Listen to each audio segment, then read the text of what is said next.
Lord of the Jungle. Here comes Speed Racer. He's a demon on wheels.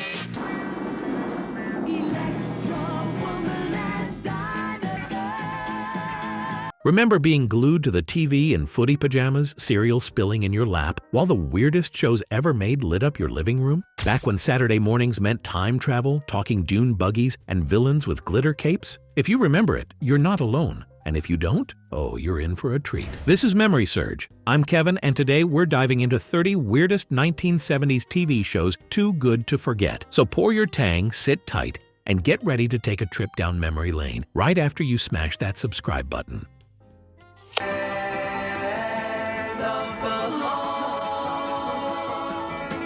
Land of the Lost. Dad, 2 kids, and a raft ride that turns into a prehistoric nightmare. Land of the Lost dropped a normal family into a world of dinosaurs, lizard people, and time portals, like Gilligan's Island, but with more screaming and rubber monsters. The Sleestaks hissed. The effects were bad. The tension was real. Everything looked like it was built from couch cushions and dry ice. And somehow, it worked. Kids didn't question it. They were too busy dodging stop-motion T-Rexes and chasing glowing crystals through caves. It wasn't polished, it wasn't pretty, but it was unforgettable. And if you ever fell into a river, part of you hoped you'd end up in the Land of the Lost.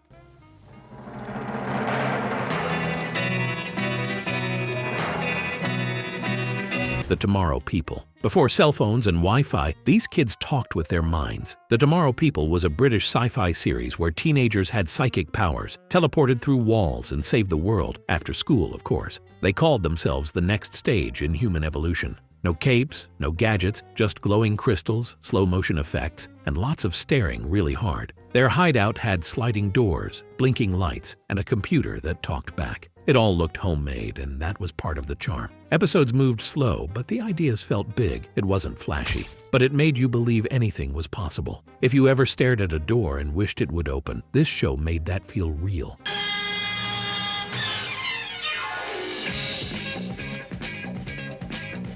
Space. The moon broke loose from Earth's orbit and took an entire space base with it. Space. 1999 imagined the future as silver jumpsuits, serious eyebrows, and endless staring into the void. Every week the crew drifted into another cosmic crisis. Alien viruses, time warps, and lots of glowing lights. It looked expensive. It felt dramatic. It was very, very quiet. The sets were sleek. The hair was perfect. The science? Questionable. But the vibe? Pure 1970s sci-fi dream. You didn't always know what was going on, but it felt important. And if you were a kid watching late at night, it made you wonder if the moon really could disappear. Spoiler, it didn't, but the show sure stuck around.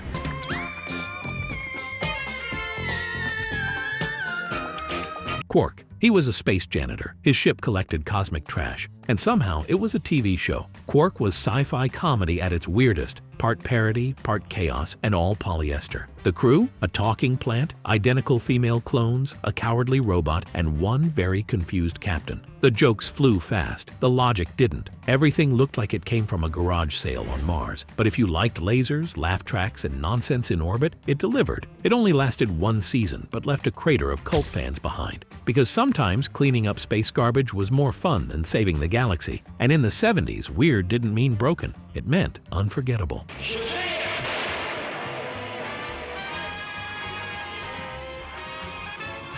Shazam! 1 teen, 1 van, 1 ancient wizard. Shazam!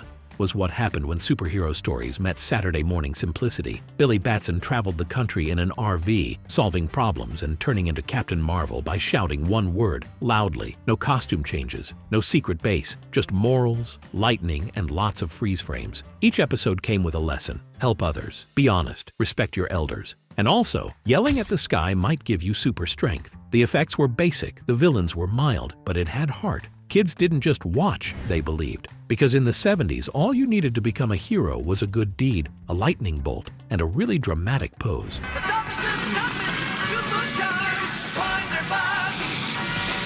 Wonderbug. It started as a pile of junk in a junkyard. Then came a magic horn, and suddenly it talked, drove itself, and solved crimes. Wonderbug was part car, part cartoon sound effects, and fully committed to being weird in the best way. Three teens rode around in this beat-up dune buggy that transformed with smoke, sparks, and zero explanation. It had no mouth, but it made noises. It had no eyes, but it always knew where to go. And somehow, it always saved the day. The chases were bumpy, the plots were light, but the vibe? Pure Saturday morning magic. If you ever wanted your car to come alive and be your best friend, Wonderbug made that dream drive. And for suspense, mystery, and adventure, it's The Skatebird Show.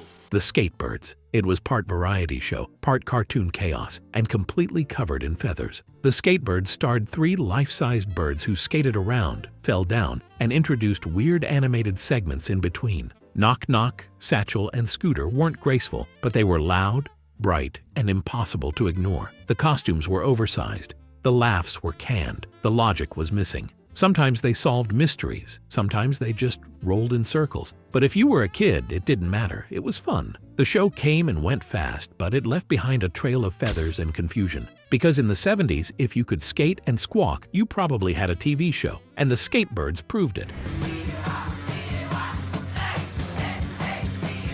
The Bay City Rollers Show. Before boy bands had choreographers, they had kilts. The Bay City Rollers Show was part concert, part sketch comedy, and all plaid. The band sang, danced, and delivered corny jokes between musical numbers, usually while wearing matching flannel and shouting SATURDAY, night. Every episode felt like a sleepover with guitars and glitter. Fans screamed, parents stared, and the energy never dipped below mild chaos. It wasn't polished, but it was pure fun. The comedy made no sense. The music made hearts race. And if you had a poster of these guys on your wall, this show felt like a dream. It didn't last long, but while it did, Saturday nights had a Scottish soundtrack.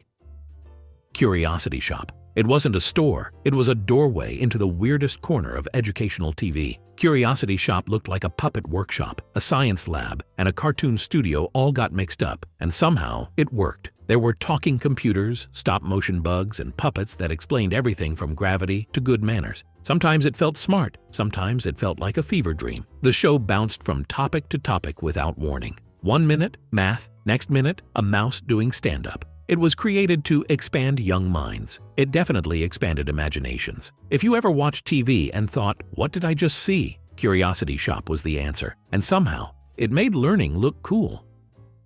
Johnny Quest. Before anime hit the airwaves, Johnny Quest brought action, danger, and serious eyebrows to Saturday mornings. He wasn't just a kid. He was an adventurer with a jetpack, a scientist dad, and a bodyguard who solved problems with punches. Every episode felt like a spy movie on fast forward. There were mummies, robots, volcanoes, and mysterious islands, usually all at once. The animation was bold, the music was dramatic, and the stakes always life or death. Johnny didn't go to school. He went around the world dodging lasers, and every kid wanted to go with him. It wasn't silly, it wasn't soft. It was danger in a cartoon suit, and it made Saturday feel like a mission.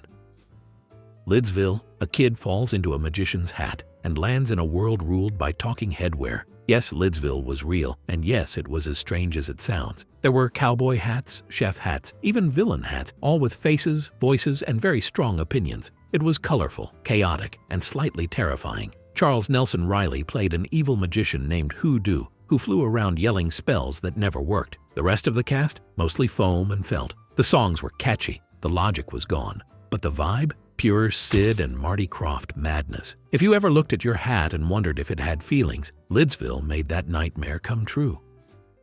Far Out Space Nuts? 2 NASA workers, 1 wrong button. Suddenly, they're lost in space. Far Out Space Nuts was a cosmic comedy where science didn't matter, and neither did the map. Bob Denver traded his island for outer space, joined by a loudmouthed partner and a spaceship full of confusion. Every episode featured a new planet, stranger creatures, and problems they barely understood. The sets wobbled. The aliens wore foam. The jokes came fast and goofy. And somehow, kids couldn't stop watching. They weren't heroes, they weren't smart, but they were always trying. That made them fun. If you liked your sci-fi with snacks, shouting, and space helmets, you were right at home with Far Out Space Nuts. Supertrain. What if a cruise ship had wheels, a disco, and a nuclear engine? That's what Supertrain asked, and television never fully recovered. NBC built a giant train with ballrooms, saunas, and drama in every car. It looked expensive because it was one of the most costly shows of its time. Each episode followed rich passengers with soap opera problems, all while hurtling through glowing tunnels. There were love triangles, secret pasts, and more beige carpet than any train needed. It was part science fiction, part mystery, and totally confused about its identity. Audiences didn't buy a ticket and it crashed fast. But for a moment, Supertrain was the biggest thing on TV, literally. And that's why we still remember the wreck.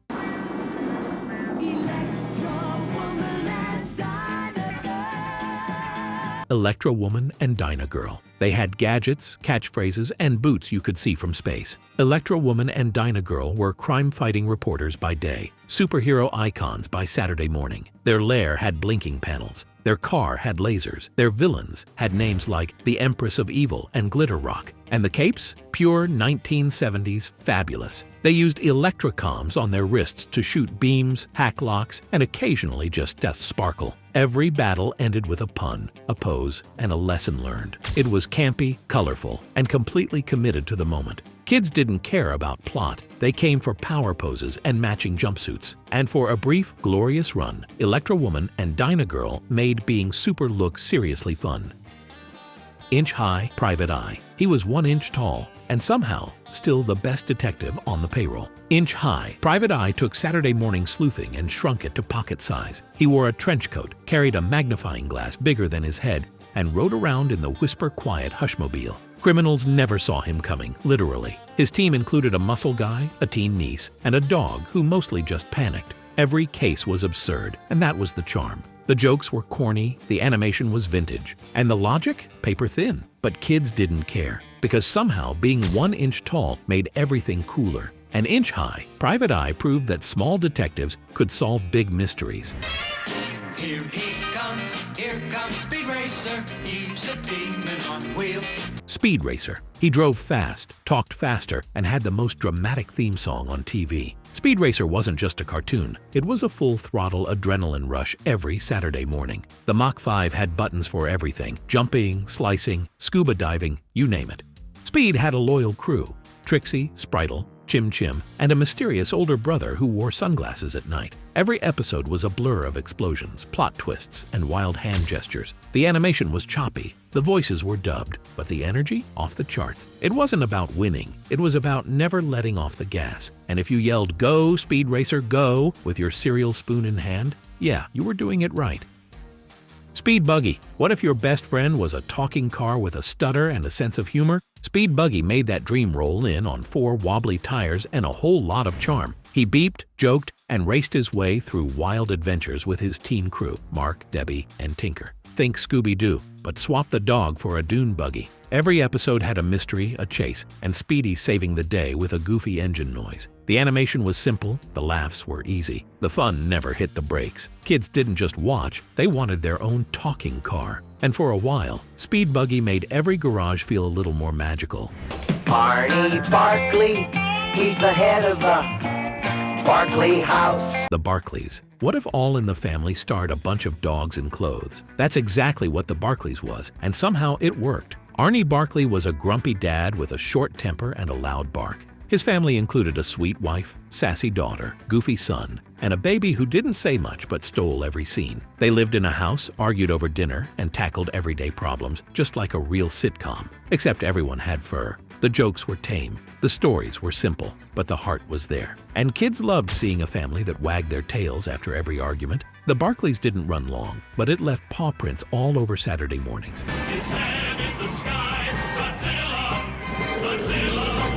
Godzilla. What's better than a giant monster stomping cities? A giant monster saving the day with his tiny nephew in tow.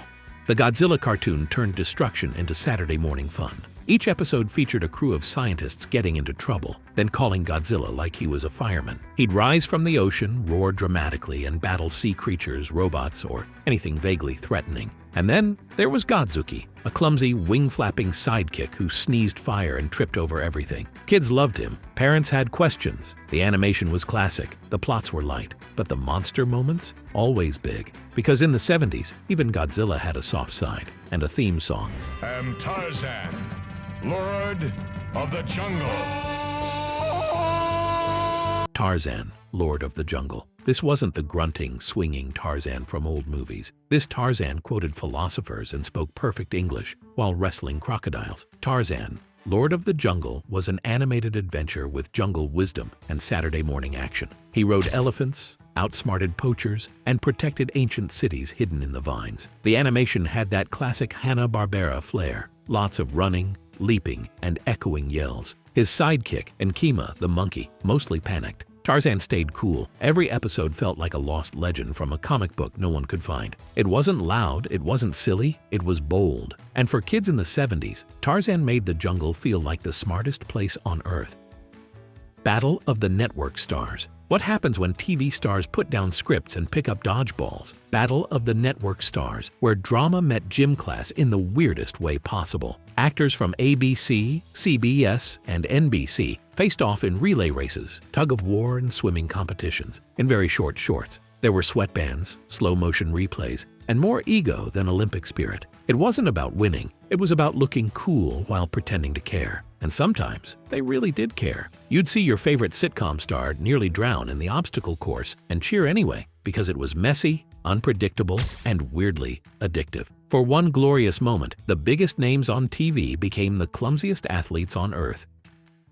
Jabberjaw. Take one talking shark, give him a drum set, and drop him underwater with a teenage rock band. That's Jabberjaw, and yes, it was just as weird as it sounds. He was part comic relief, part mascot, and 100% Curly from the Three Stooges in shark form. Every week, the band toured a futuristic ocean world, played gigs, and ran from sea villains with bad plans. Jabberjaw panicked, cracked jokes, and begged for respect, loudly. The animation was wild, the soundtrack was groovy, and the chaos? Non-stop. It wasn't about logic. It was about laughs. And if you ever wished your band had a giant, lovable shark, Jabberjaw made that ridiculous dream come true.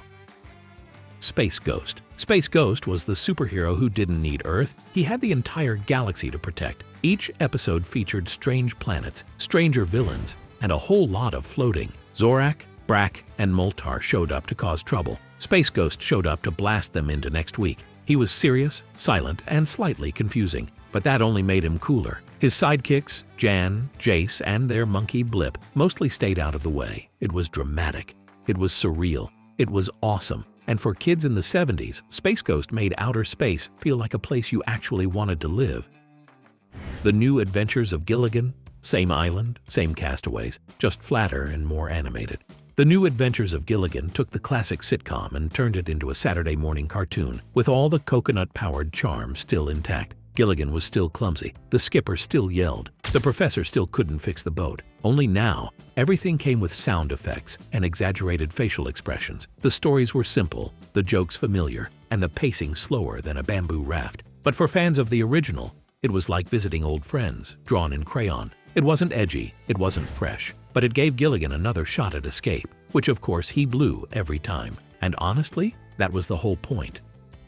Space Academy. Before Hogwarts, there was Space Academy, a futuristic school where students learned science, teamwork, and how to avoid exploding in space. It was run by Commander Gampu, who was 300 years old and somehow still in charge. The cadets had psychic powers, pet robots, and space uniforms that looked like pajamas. Each episode brought moral lessons wrapped in meteors and blinking control panels. There were laser drills, alien misunderstandings, and a lot of very serious stares. The effects were cheap. The sets wobbled, but the ideas felt big. Kids didn't just watch, they imagined transferring there, because Space Academy made outer space feel like a school worth ditching Earth for. Homework? Optional, but space drama? Mandatory.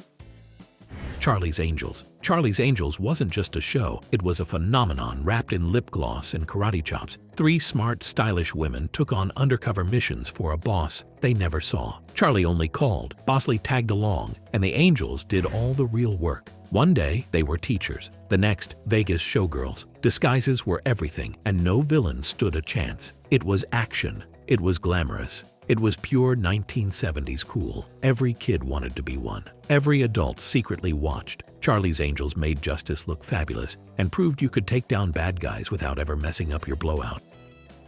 Mumbly. Mumbly was the detective dog nobody could understand, but somehow always got the job done. Trench coat on, hat tilted low, He chased crooks with a wheezy laugh and zero urgency. The voice, pure mumble. The vibe, total laid-back genius. Each episode featured a new bumbling villain and a case that made just enough sense. The animation was classic Hanna-Barbera, complete with running loops and canned sound effects. He wasn't flashy, he wasn't fast, but he always caught the bad guy, eventually. Mumbly proved you didn't need words to be a star. Just a good nose, a wrinkled coat, and the right kind of mutter. Genie. What do you get when you mix a teenage genie, a talking camel, and high school drama? You get Genie, the animated spin-off nobody asked for, but kids watched anyway. Genie was bubbly, magical, and always one spell away from chaos. Her mission? Help her human crush, stay out of trouble, and keep her powers secret badly. She had two sidekicks, Babu, a nervous apprentice who zapped things by accident, and a camel who wouldn't stop talking. The animation was bright, the lessons were light, and if you ever wished your school day came with magic, Genie made that wish come true. Korg, 70,000 BC. Before spaceships and superheroes, there was Korg, a caveman with serious survival skills. Korg, 70,000 BC, was a live-action trip to the Stone Age, complete with fur, fire, and very slow pacing. Korg led his prehistoric family through dangers like wild animals, rival tribes, and basic communication. There were no jokes, no lasers, just grunts, stares, and dramatic music. It was educational, but it moved like a glacier. Still, kids watched, hoping maybe a saber-toothed tiger would jump out. The costumes were shaggy, the dialogue was minimal, but it felt oddly important, like a history lesson with better lighting. The Pink Panther Show. He was silent, he was cool, and somehow a pink cat became the smoothest character on TV. The Pink Panther Show had style, jazz, and zero dialogue, but who needed words when you had attitude like this? He strolled through each cartoon solving problems with charm, creativity, and perfect comedic timing. The plots were simple: outsmart a pesky little man, avoid trouble, and look good doing it. The music was iconic, the animation was sleek, and the Panther's calm expression never changed. It wasn't loud, it wasn't flashy, but it was effortlessly fun. And for kids in the 70s, Saturday mornings weren't complete until the Pink Panther strutted silently into their living rooms. From dinosaurs to disco detectives, the 70s gave us TV shows that still make us smile and scratch our heads. Which one do you remember best? Comment, like, and subscribe for more nostalgic trips down memory lane with the best and strangest of the 70s.